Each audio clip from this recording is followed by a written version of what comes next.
Appreciate you joining here on Birds 365 with Mac and Mac. We got another familiar face to join us here on Birds 365.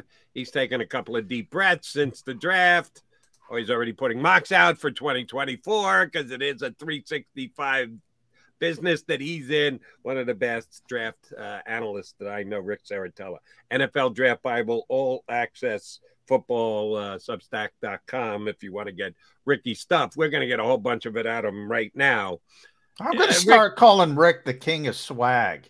I'm going to use the NFL. What's the hat? What's the hat? New Jersey Generals, I believe, is the hat. What do we got with the green screen? What are the two X's? What So guys, this is the Draft Bible 20th anniversary there logo. We go. Yes, which I didn't use too much, which was actually last year, and I didn't get a lot of run out of it. So I gotcha. Let me dust the old 20-year anniversary, since this will be 22 now. So maybe a last cameo from the 20-year anniversary. But yeah, we got the NFL PA Bowl. We had 16 guys drafted. We're proud about that. Very nice. And always representing New Jersey, guys, as you know. Yes. There you go. Ben DiNucci, by the way, getting a tryout. Ben DiNucci, baby. Seattle Sea Dragons, right? He's working out with the Broncos today, I believe.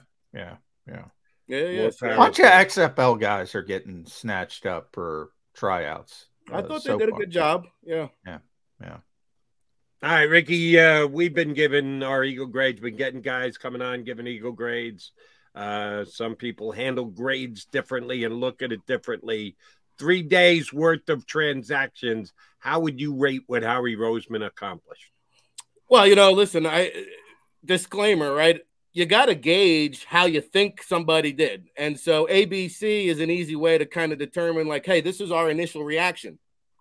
But let's be honest, we won't know 5 years from now. I thought it was interesting. What is it? The 2018 class, only 12 fifth-year options were exercised. 2020. Yeah. The Jalen Rager class. Yeah. Right. So that tells you, like, hey, we can't really draw any conclusions. But I got to say, guys, I mean, I'm no Eagles fan, as you guys know, but I gave kudos to Howie Roseman. It's the only A that I dished out. I just think they made a huge impact, upgraded their team significantly. This was a team that was in the Super Bowl, a team that, if they got that last possession, I believe would have won the Super Bowl. And so it's hard not to like what they did, and we can break down the picks any which way you want. Yeah, before we get to that, Rick, you bring up that 2020 class. I do think it's it's a cautionary tale. As you mentioned, 12 guys got their fifth-year option picked up, and everybody's excited. That happens every year. Optimism. There's 31 first-round picks this year because of Miami. Everybody thinks they got a great player, but history tells us they didn't. And there's going to be some bad picks, some good picks, and some picks in between. So I don't know your process. My process for rating drafts, which I hate, is I sort of grade decisions. Like Brad Holmes out in Detroit. He might have gotten two great players. I don't know. Jamar Gibbs at 12. Jack Campbell, I think, was 18. They might be great players, but those are bad decisions. The value of those positions at those picks do not match up for me. Are you just about the players, or do you bring in the decision making? No, it's all about team philosophy building. So let's spend a second on the Lions, right? They misplayed the Jamal Williams contract, right? So they botched that negotiation. They let him walk out the door. They basically signed David Montgomery for the same money, if not more. But wait a second. Then you go and draft. Like, if you knew Jahmyr Gibbs was your target on day one, that's not a snap reaction. That's something you've probably planned and considered targeting. So now you've let the heart and soul of your offense walk out the door. You paid the same kind of rate for a lesser player. You drafted a running back too high. Then you gave up DeAndre Swift, 10 cents on the dollar. And again, like, not to like throw rose petals at Howie Roseman, right? But I went back, I looked at the Miles Sanders contract. Miles Sanders is going to earn the same amount of money as Rashard Penny, DeAndre Swift, Kenneth Gainwell, and Boston Scott combined. Okay. So that's, to your point, complete mismanagement. The Jets, what a debacle. Sorry, Jody. I mean, you get Aaron Rodgers and you don't get him any weapons. You don't get him any protection. I mean, what a blown opportunity. Wasn't the whole point was to ride this Aaron Rodgers wave, and you did absolutely nothing to help him out? Like, to me, that was what do you mean? They got him Randall Cobb, and they're bringing in all his buddies. Yeah, right. And listen, let me tell you something about the Cardinals, too. I like what they did. And to me, going back to the team building philosophy, in the draft, I want elite talent. I want to build a team with blue chippers. Yeah. To me, great. You acquired all these future picks, and you got Darnell Wright. Okay. You got B.J. Ojulari. Okay. You gave up Will Anderson for these guys. Oh, you're talking Chicago. You got a couple good starters, but you gave up the best player in the deal. And to me, that's the whole point of the draft, is to accumulate the top tier talent. All right. Yeah. This is Birds 365, so we're going to stick with the Eagles, but you're just flat out wrong. The Jets had weapons. They didn't have the quarterback. Aaron Rodgers is the quarterback. Aaron Rodgers will lift all those Jet weapons that Garrett Wilson's going to be scary with Aaron Rodgers throwing them the football. I agree with Jody there. Garrett Wilson is going to be scary. And they've got talent in their running back. I know he's coming back from an injury, but Brees Hall will be just fine. But back to the Eagles. Here's where I need to ask you, Rick, because you come up with your rankings rating where they should fall, giving them a specific where they're going to be picked off the board grade and rating. We believe that the Eagles got Jalen Carter later than he should have gotten. He should have been a top 2 or 3 pick. He goes at 9. They get Nolan Smith at number 30 when he should have been somewhere between 10 and 15. They get Tyler Steen as a 3rd-round draft pick when most people had a 2nd-round grade for him. They get Sidney Brown. Sidney was probably the one who was probably closer. But if anything, if you had to say was lower or higher, again, he went later than people thought. And certainly Ringo, some people had 1st-round grades on him, and they got him in the 4th. Mama Mac, my mother used to tell me all the time, if it looks too good to be true, chances are it's not true. But this is true. We know where the Eagles got these guys. How did they get such great value on their draft picks, their first 4? You know, I think very few teams actually stay true to the board and let the board play to them. Howie Roseman has been someone that, A, does take best player available. They didn't really need a defensive tackle, did they? And 2, he also, last year they didn't draft a quarterback, but every other year they have. Now they did sign Carson Strong to the highest undrafted contract. We talked about that. But they take a developmental quarterback, whether you like that or not, because that is what? Draft equity. He knows he could flip that down the line. But to your point, I mean, listen, Jalen Carter went. Why? Because of the off-field concerns. So to me, that was the biggest risk-reward roll of the dice. To me, that's the biggest payoff, though, is Jalen Carter is the most talented player. Nolan Smith, he slid. Why? Because he didn't play this year. So we're projecting him into this Hassan Reddick type of role. We didn't really see him in that role at Georgia. We just know, like a Trayvon Walker, we're betting on those traits that we're going to coach that out of him, right? So Tyler Steen, I thought was tremendous value. Kaylee Ringo, to your point, what was it? The shoulder was, I think he got the medical red flag. He got the call back to Indianapolis. And so you get a guy that was arguably a 1st-round talent in round 4. And I don't want to gloss over Sidney Brown because I think he's a better player than Reed Blankenship. I think he's going to come in and compete for a starting job with a 3rd-round pick. And Tyler Steen, you know, Jody, I was on your WIP show. I know we didn't get a chance to talk about Steen, but to me, it's still Cam Jurgens is the successor to Jason Kelce, okay? Because Kelce said it himself. Had we won, I'm probably not back, okay? So to me, you've got the successor in place. Cam Jurgens coming out was very similar to Jason Kelce coming out. So to me, that is still the succession plan. And Tyler Steen went down to the Senior Bowl and maybe was the most impressive looking guard out there. So to me, that installed a lot of confidence. And the buzz that I spoke to with the scouts down there, they felt like Steen was a future starter. So I think, again, to me, Steen is going to be the preference to plug in at right guard, eventually slide him over to right tackle maybe. And Cam Jurgens, to me, is still break glass in case of emergency. Yeah, I think long term, no question about it. And if you look at the Eagles' recent history, they like big bodies at right guard. Brandon Brooks, tremendous player. Isaac Seumalo, even Landon Dickerson. People forget. There was an injury to Brandon Brooks. He played right guard first, and then Isaac got hurt. Then he went to left guard. He was so good they just left him there. But they always want these big bodies at guard. They're okay. Cam Jurgens is a little bit undersized. He's not that giant big body. And Sidney Brown, you mentioned, I'm with you. If I'm a betting man, he's going to be one of the Eagles' starting safeties week 1. These are third-round picks, though. Early third-round picks, but third-round picks. If I told you both were going to start week 1, what's your comfort level? I'm comfortable with Brown. I think there, is a little bit easier transition there.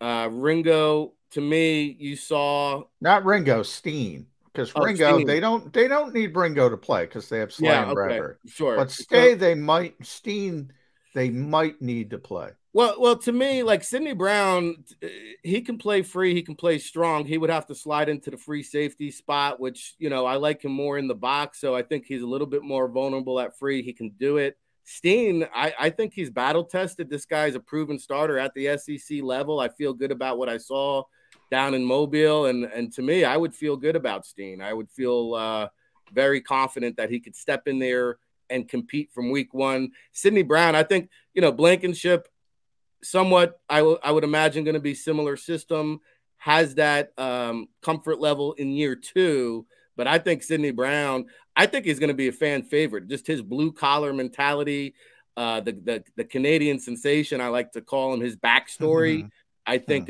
endears himself to the fan base, and they're going to love this young man. Let me ask you about Steen, because correct me if I'm wrong, but he played exactly 0 guard at Alabama, correct? He was a tackle his entire time in college football. And you're telling us, yeah, but someone had the bright idea of working him out at guard at the Senior Bowl this year. Good for him. I think it was a smart move. I'm not questioning. I'm just saying somebody came up with that idea because he had never played. Maybe it's, oh, my God, he's an inch and a half short on his arm length. We must move him to guard because he doesn't have those monmouth long arms. Are they banking more on what he did in the 1 week at the Senior Bowl, or the fact that Jeff Stoutland's going to wave his magic wand and whatever Stoutland says goes? At Stoutland University, he can transform any player to any different position.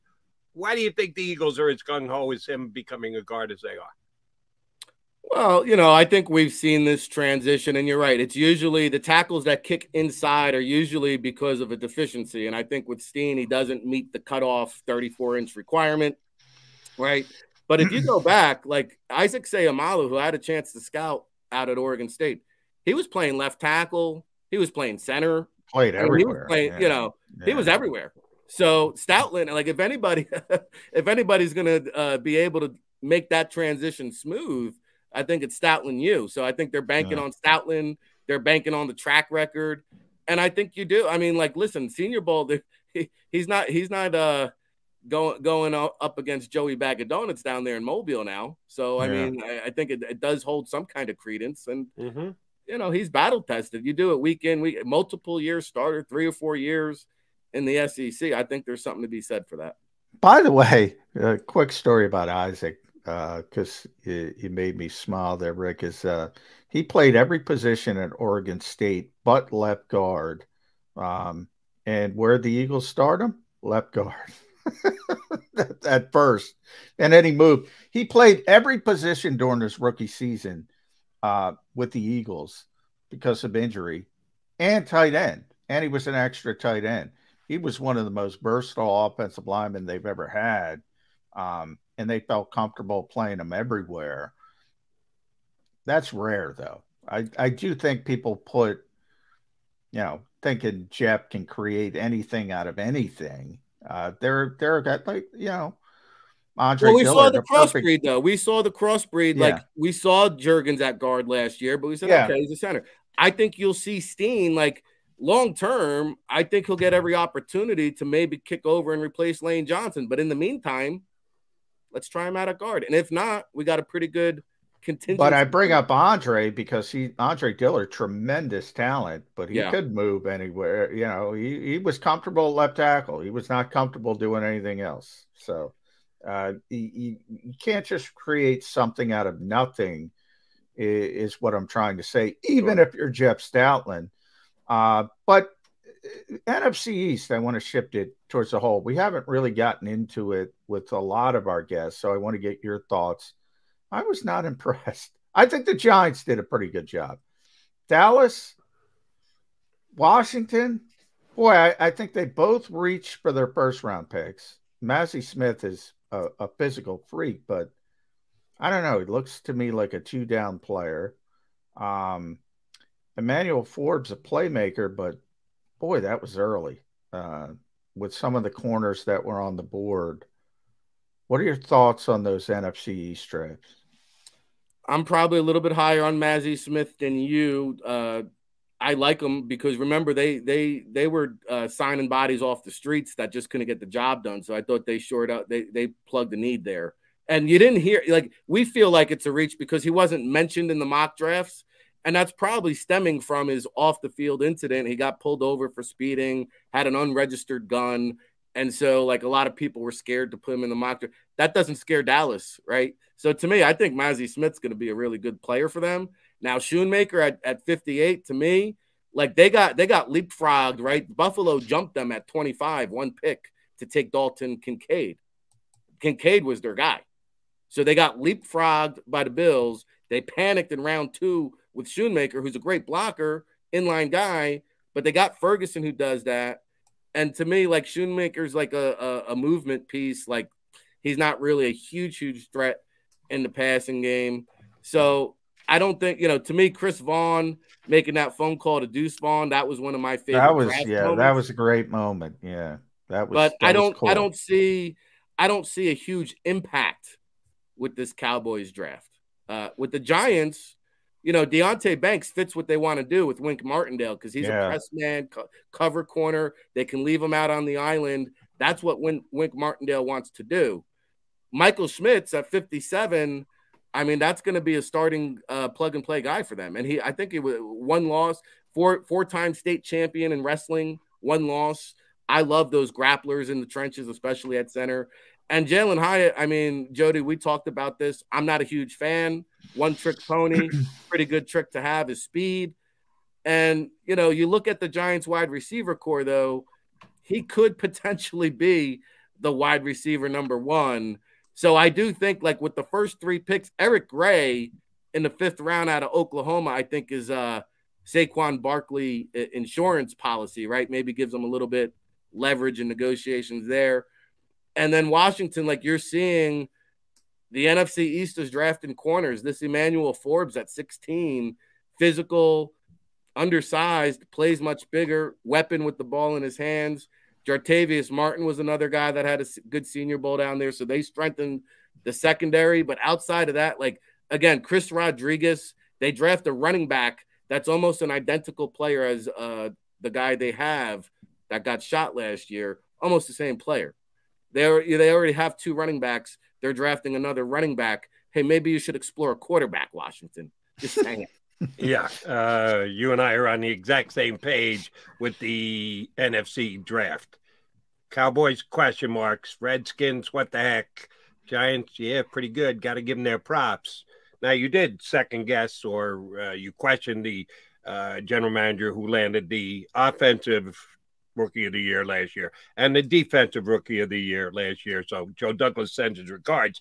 And, oh, by the way, write this down. Zach Kuntz, 7th round draft pick, will put up better numbers than Schoonmaker down there in Dallas as a 2nd round draft pick. Just remember, Jody Mack said this to you, that the Jets 7th round tight end will do better than the Cowboys 2nd round tight end. But yeah, Joe Douglas had a bad draft. Right, Serritella. All right.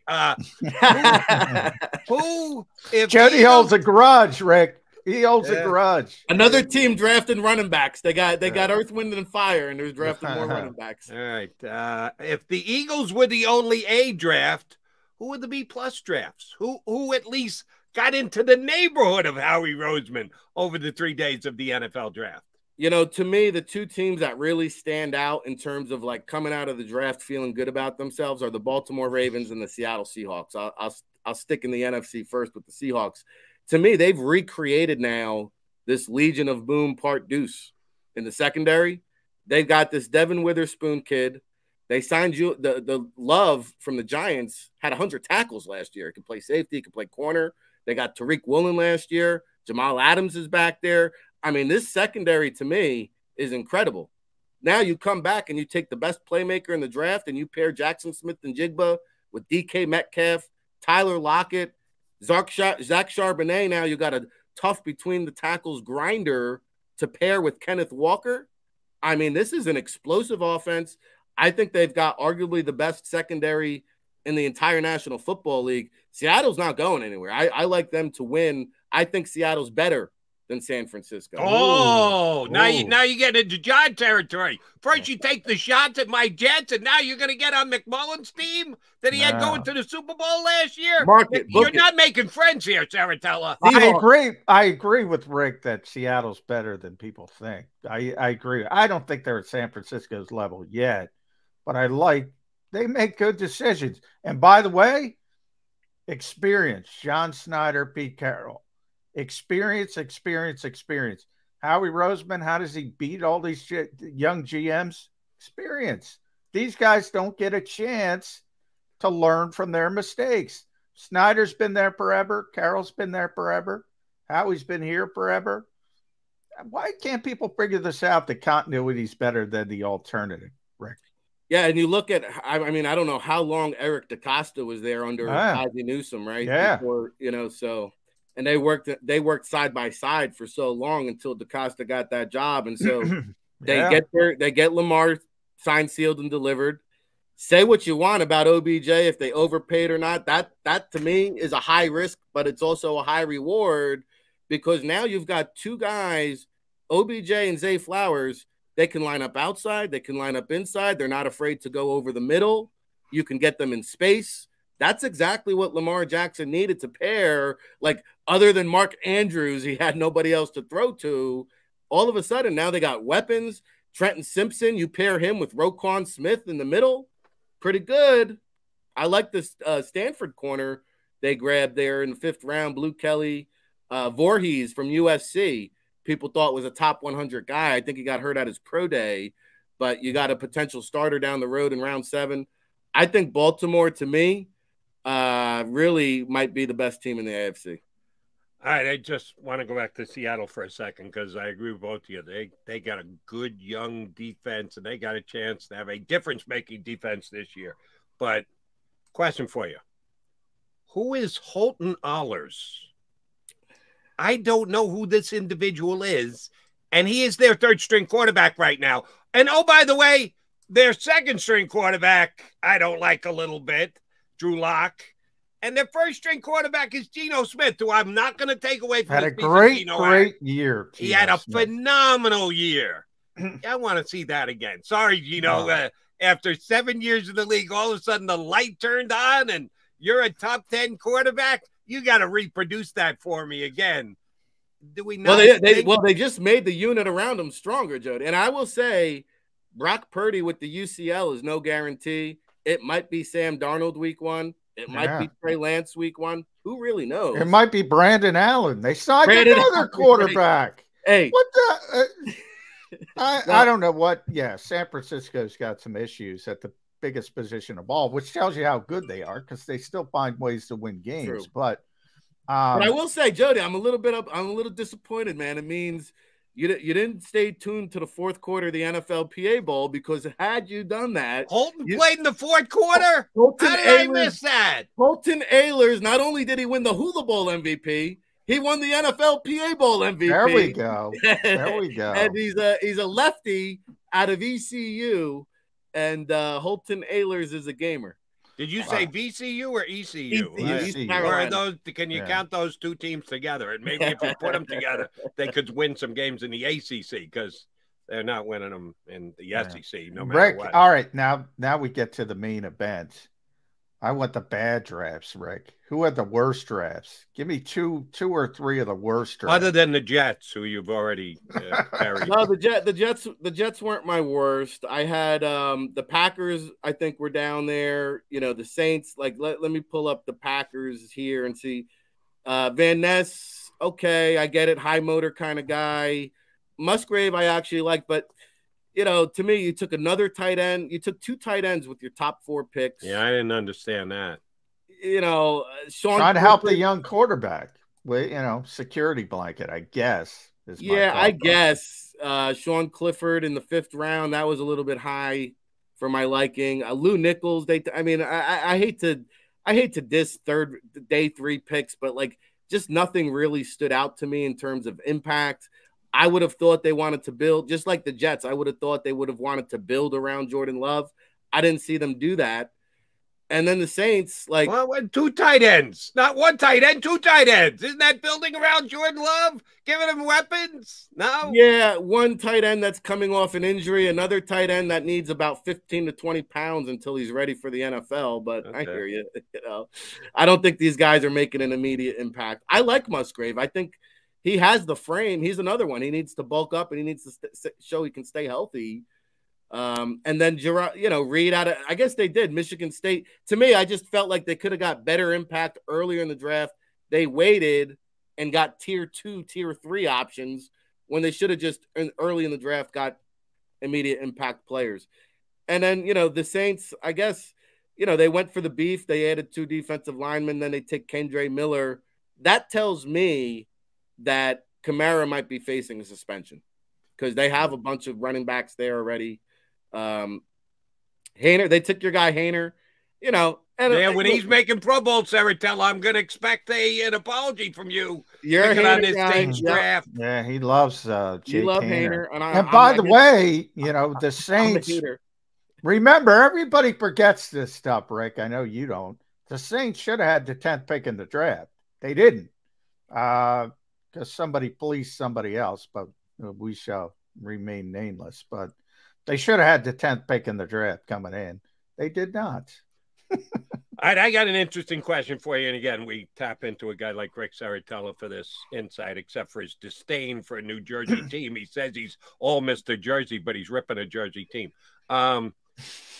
You know why? And again, it all depends on the picks you have. And the 49ers didn't have a 1st or a 2nd round pick. But they had a bunch because they had a bunch of compensatory picks. I didn't really like anything they did with any of their picks. They had at least 7, if not 8, from the 3rd round on.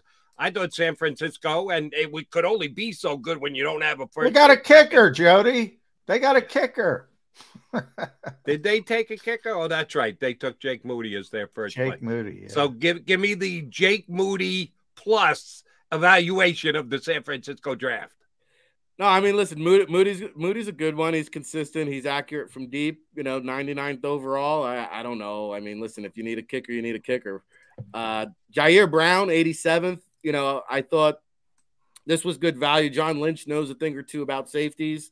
I thought he pounced on an opportunity here because that 4.62 40, suddenly when safeties run in the 4.6s these days, we say, oh, well, you know what? He's got questionable speed. Jair Brown's a good playmaker back there, so I think he'll boost the secondary. Cameron Latu out of Alabama, you know, he actually beat out Jaleel Billingsley, who was a 5-star recruit, and Latu had a great year 2 years ago. He battled with some injuries this year, but I do think like 12 personnel, when there's so much focus on George Kittle, this is a great pass-catching target, so I think he's going to boost the offense. Luter out of South Alabama, you know, he's kind of this size, speed, small school guy. I think he's more of a developmental player. Robert Beal from Georgia, more of an off-ball linebacker. I think he'll be in a rotation as a backup. But, you know, you get down into day 3. Ronnie Bell, you know, to me, he hit 23 miles per hour on the catapult. To me, that's wait. Explain that. Yeah, so 23 miles an hour on a catapult. So the last 5 years or so, you're seeing these analytics and people, especially these younger GMs, they have the catapult device that players wear around their chest. They even have it now where it's on film. You can actually do this stuff. But this is something that's been going on where they've been tracking players in-game miles per hour. And some teams now value this over the 40-yard dash time. Ronnie Bell at the Senior Bowl was the fastest player in-game with the ball in his hands in actual game speed, 23 miles per hour. That's a big number. Jeez. That's a big number. We got the Kentucky Derby this weekend, right? I mean, that's a solid number. So I would, and that's coming off an ACL, I think a year and a half removed from an ACL. So I would keep an eye on Ronnie Bell as a day 3 guy. No truth to the rumor that the Arizona Cardinals are going to sign Forte after he wins the Kentucky Derby coming up on Saturday. They could use a little speed. Sometimes I roll my eyes at those analytics guys, Rick, but I agree with them. I mean, in-game speed is more important than 40 speed. I kind of like that shift, and I hope more people take that direction, to be honest. I think it makes sense. I really do. Definitely catches your attention, right? I mean, yeah. Well, Ric Serritella catches our attention every time he hops on with us. All right, I got a hard copy, so sorry for the rest of you. Rick only put out so many, and I got one of them. I got one of them. Thanks, Rick. There you go. Out of hard copies, but if you want to go back and double check all your stuff, see if McMullen and McDonald are talking trash on Birds 365, whoever you're getting your draft information from. You want to see what Ricky has to say to continue your argument, or to tell you to pull back on your argument a little bit if you're making foolish statements like Rick did just now about the Jets. Rick, if they can get the PDF, if they want to download it for their computer, if they still want all your draft analysis, how do they go about doing it? allaccessfootball.com. Appreciate you guys. Always a pleasure chatting it up. We're on to 2024, so we got a lot of great content. You can follow us over at NFL Draft Bible. I gotta apologize for a second here. John, I apologize to you for interrupting him, Ricky. Serritella was right the other day. I had him on one of my shows. I said that Brock Bowers is going to go as a top 4 pick in this draft, and I go, that just never happens in the National Football League. And he said Kyle Pitts. And I said, no, I think Pitts was 6. He wasn't quite 4. No, Pitts was 4. Yeah, it was 4. You were right. I was wrong. So my apologies, sir. You were right about that. You're wrong about every dog. Jets, Every dog has its day every now and then, right? Yeah. Just don't look at my mock draft because I was terrible. Except everybody was, Rick. Mine was garbage. I think it was my worst mock draft ever. It was tough. Before I get out of here, guys, time flies talking football with you guys, Mac and Mac. Congratulations. I see the 5-year logo there, but shout out to the chat room people. I see you guys out there. Yeah, you're getting some love on the chat, as you should. Ricky, always the best, buddy. Appreciate it greatly. We'll get you on down the road. Thank you for doing with us today. Thanks, Rick. Thank you. Ric Serritella, NFL Draft Bible, and you can get his stuff. If you still want it, didn't get it, he'll send it right to your computer. You can download allaccessfootball.subtract.com. All right, Johnny Mac coming back. You know what we got to do. We got to put a bow in this show. Stay here. Do you stream on a Roku,